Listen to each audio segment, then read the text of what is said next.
The setup of NMEA for third-party devices is also done through the GNSS tile. Press the GNSS tile and select Edit. On the top of the page, press the NMEA Messaging tab, then turn Messaging on. You should now see the settings to enable the messaging.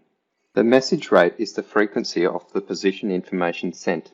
This can be configured either in hertz or second intervals. Next, you need to specify what port you are exporting the NMEA message from. When using a NAV500 or a NAV900 receiver, you can either output from the receiver itself or the diagnostics port of the NAV controller.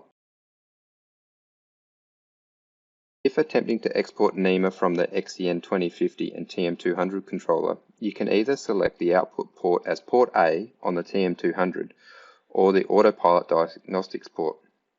However, if using a NAV3 or NAV2 controller and autopilot, you are unable to export NMEA out of port A, as this serial port is dedicated to the NAV controller itself.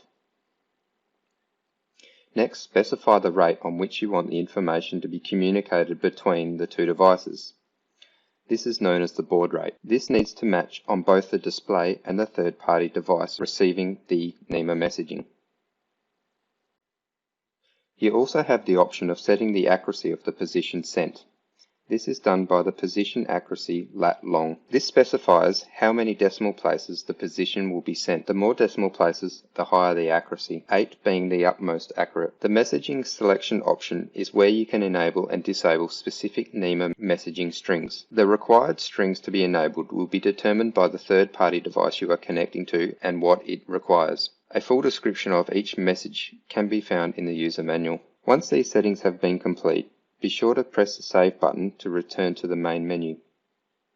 Within the GNSS tile, you can visualize what NMEA messaging is turned on and what settings are enabled in the summary.